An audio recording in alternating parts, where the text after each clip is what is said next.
Hey guys, welcome back to another video.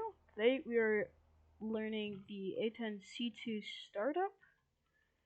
And yeah, it should be a good one. So, first thing we need to get into is turning on the battery power. So we turn that on with one left click.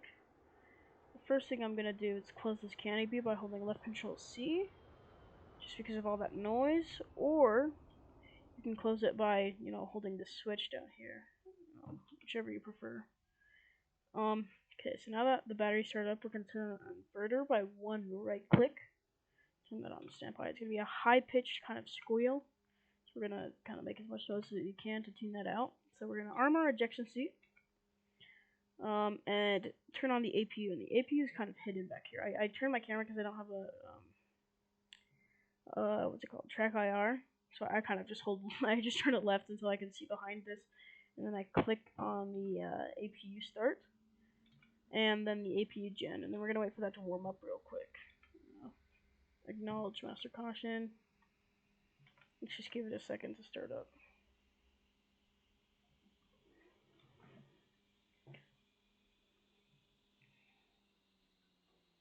Okay, once you see all those lights disappear, we're gonna turn on our pitch SAS, left and right, and then our yaw SAS, left and right. Engage those, and we're gonna see a lot of these error or whatever startup procedures disappear.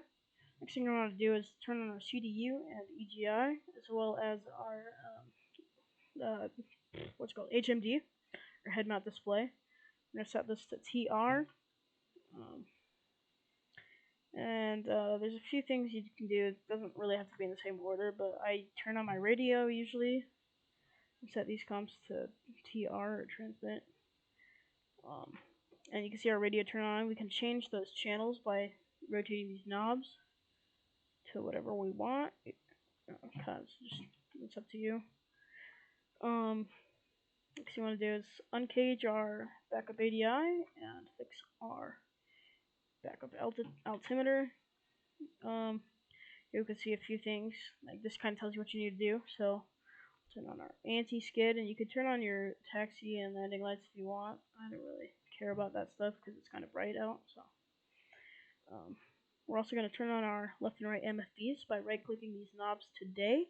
Of course, if it's night, you only right-click it once, but because it's day in the situation. We're going to turn them on, and then turn on our MFDs. Turn on CICU and JTRS. Turn on both of those. And the next thing you want to do is turn on your HUD. See how you do that? Right-click once on IFFCC to test. You're going to see it kind of turn on. Engage pre-flight bit, yes. You click enter down here. And it's going to start its own test startup procedure. Next thing you're going to want to do, press left alt and home to start up the left engine. We're going to see that starting to warm up there.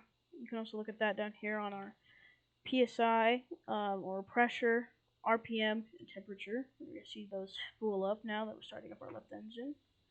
You can see our left engine lights starting to go out. And once that's fully spooled to 60%, we can turn off our APU generator. Of course, it's not done yet, so let's just wait for that to reach 60%. Meanwhile, click load all on both of these MFDs, so therefore it loads all of these.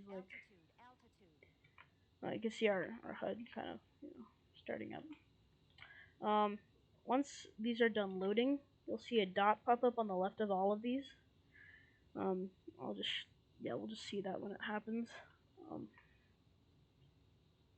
So you can see this one's done loading. See this dot next to all of them? It means they're done loading, so you can turn on our dismiss, our MAV, our TAD, all that good stuff. Usually on the right side, while starting up, I load up my CDU. That's the same screen as down here. It's kind of just showing our INS procedures and stuff. Now that our left engine started up, we can turn off our APU generator and press right control and home to start up our right engine. You see that starting to spool up. Our RPM, pressure, temperature, all that's going up. And we're kind of just wait. You can turn on your countermeasures and stuff, dispenser, jammer, all that good stuff.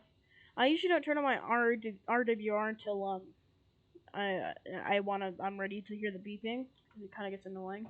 if you're on a populated server and you hear like all the beeping and stuff, it's really annoying. So I usually just keep it off for now. Um, Meanwhile, I usually set up my TAD or like I turn it to soy by holding H long and then zooming out, zooming in, all that stuff. Kind of just set that up. I also warm up my navs. I have those. It's not really part of the startup that's required, but it's what I do. Also, I would start up my targeting pod, so turn that on right there. And I'll start warming up your targeting pod as well. But we're just going to keep that on the CDU page. You can see all that's left is the EACN nav. The EAC you can see right there.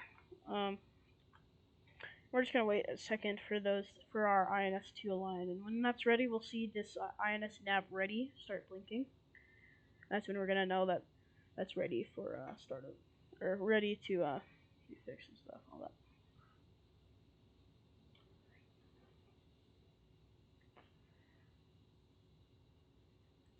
Let's just take a second here. You can also turn on external lights by just turning on my console lights here so you can see a bit easier. You turn on external lights by clicking, I don't know what the default is. Let me look at the controls, hold on.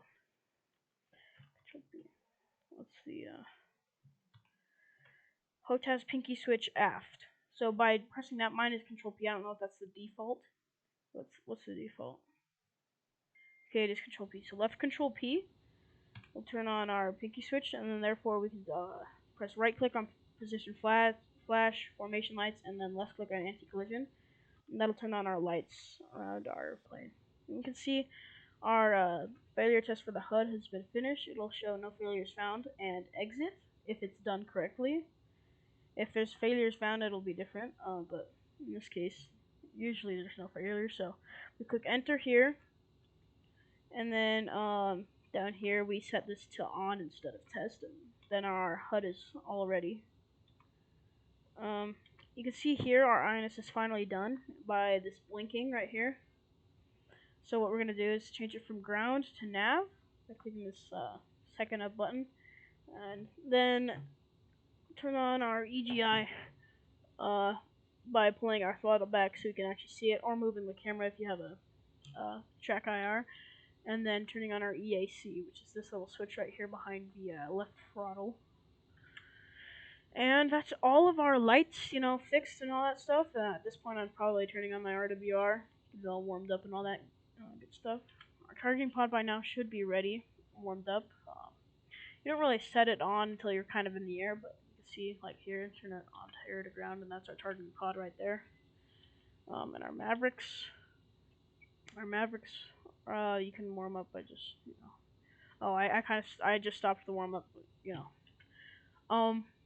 After you do all that good stuff, you can turn on nose wheel steering by pressing insert on your keyboard. That's the default bind. Of course, you can change all these binds, but that's what the bind is.